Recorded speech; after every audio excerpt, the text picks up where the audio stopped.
السلام علیکم فرینڈز، خوفناک کہانیاں چینل میں آپ کو خوش آمدید کہتے ہیں۔ امجد کچی سے پکی آبادی کی طرف بڑھ رہا تھا۔ درمیانی قصبے میں موجود عقابی حویلی پر اس کی نظر پڑی۔ اس حویلی کی چھت کے بالائی حصے میں ایک بڑے سے عقاب کا مجسمہ بنا ہوا تھا۔ اب اس حویلی میں کوئی نہیں رہتا تھا۔ اس میں صرف اور صرف وحشت اور ہیبت کا راج تھا۔ اس ہیبت ٹپکاتی حویلی کو دیکھ کر امجد کو وحشت کا احساس ہونے لگا۔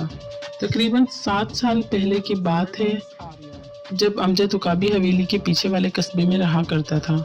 وہ روزانہ مسجد آتے جاتے اس حویلی کو دیکھا کرتا تھا۔ وہ حویلی مسجد کی راستے میں تھی۔ ایک بچی اس حویلی کے بڑے سے باغ میں کھیل رہی ہوتی تھی۔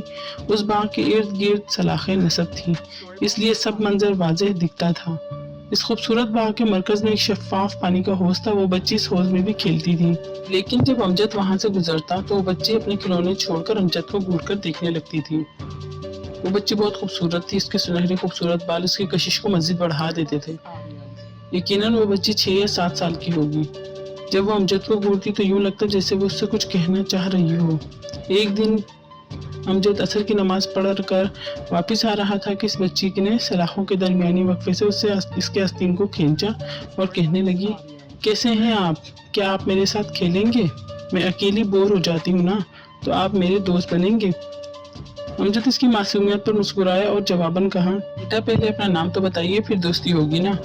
میرا نام پری ہے، اور آپ کا؟ اس نے ہینڈ شیک کے لیے ہاتھ بڑھایا، مگر سلاخوں کی وجہ سے اس سے ہاتھ نہ ملا سکا۔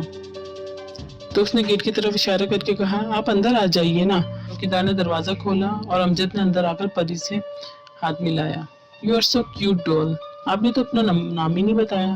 پری بولی، میرا نام امجد ہے۔